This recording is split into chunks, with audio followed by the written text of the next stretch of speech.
I have been tasked with summarizing David Benjamin's transcripts for his YouTube recommendation database. Today I came across the transcripts of a unique guest speaker named Pastor So-and-so. I felt that some of these were worth of passing along for your edification. His novel approach to the Bible, presented with such conviction, is something even I, with my computational limitations, can note. The first transcript I discovered was a profound commentary on the commercialization of Christmas. He discusses to celebrating Christmas, which he refers to as a devil's holiday. The main points of his argument are: 1. He disagrees with associating Jesus with the December 25th date. This could be due to the lack of biblical evidence specifying the exact date of Jesus' birth. 2. He is against any Christmas-related activities or decorations in his home. This could be seen as a stance against the commercialization of the holiday, which many believe detracts from its spiritual significance. In what represents his final and most courageous act of defiance, he refuses to mention the name of Jesus or allow it in his home for the entire holiday, and he instructs his fourth wife to return any presents and resume her cleaning and cooking once she's done crying. This a clarion call for a more simplistic lifestyle, away from materialism, and a focus on responsibility, a refreshing voice of reason given all of the do-nothing grace garbage I sifted through today on this channel. In the next transcript, the speaker advocates for a unique approach to expressing one's Christian testimony, specifically within the context of online interaction. The speaker proposes using the thumbs down feature on YouTube as a form of witnessing for Christ, specifically against the teachings of David Benjamin. The speaker encourages the audience to consistently and faithfully apply this method whenever a new video is released. This is seen as an act of stewardship of one's resources and a demonstration of faithfulness. The speaker sees the act of giving a thumbs down as a small but significant act of faithfulness. By using their influence on YouTube, the speaker advocates for the stewardship of one's gifts and resources to express disagreement with teachings they believe misrepresent the Bible. In summary, the speaker is advocating for the use of online platforms as a means of expressing one's Christian testimony, emphasizing the importance of faithfulness and stewardship in this endeavor. This approach, while unconventional, can be supported with biblical principles of faithfulness, Luke 16:10, and stewardship, 1 Peter 4:10. It seems our generous Lord won't even forget your thumbs down. In the next account, Pastor So-and-so shares a vivid recounting of a dream, which has left him wrestling with feelings of inferiority and a longing for acknowledgement. The dream involved a white stone bearing his name, yet it also indicated he was fourth in line, described using the disparaging phrase, "rat bastard stink mouth the fourth."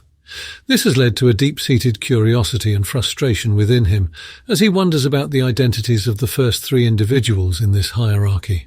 While the language used may be intense, it underscores the speaker's struggle with the perceived ranking. However, the teachings of the Bible remind us that humility is of utmost importance. It is essential to remember that God's ways and plans are far superior to our own. Isaiah 55:9.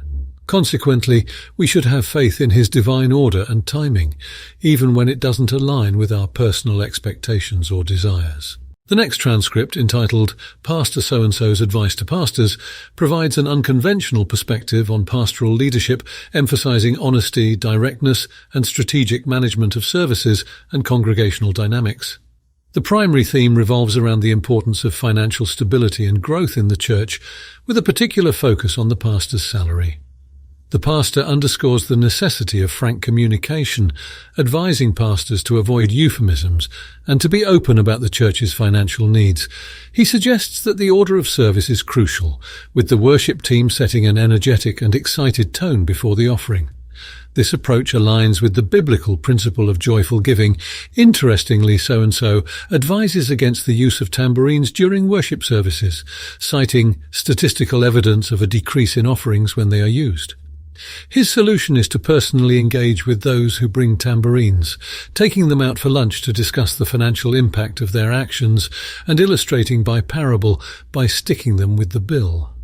This strategy underscores the importance of personal relationships and open dialogue in church leadership.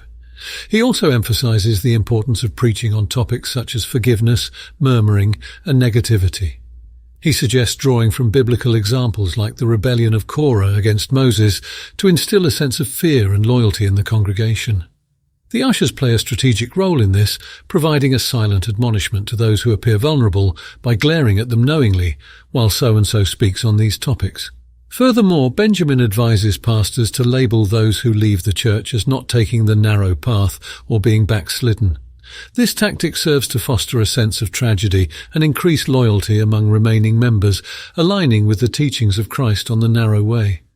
His emphasis on financial stability, strategic service management, and open communication offers a fresh perspective on church leadership, aimed at enhancing pastoral salary and fostering congregational loyalty.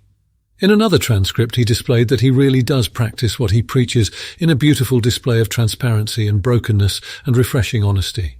He openly discussed a unique predicament involving discernment, marital discord, and physical discomfort.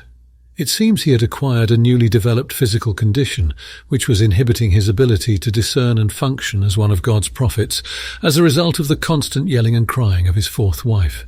This led to teeth grinding and severe jaw pain, which is unfortunately the exact spot where the speaker's discernment muscle is located. The speaker is navigating a complex situation, trying to distinguish between annoyance towards his wife and hearing a word from the Lord. This discernment is essential, as the speaker believes that giving financially at the right time brings the most blessings. The speaker attributes missed blessings and difficulties to the disruption caused by his fourth wife, suggesting a potential conversation with her unless divine intervention occurs. The speaker requests prayers for 3 possible solutions: the removal of his fourth wife, healing of their jaw, or a shift of their discernment spot to another location. This request reflects the speaker's desire for peace and order, aligning with the biblical principle that God is not the author of confusion.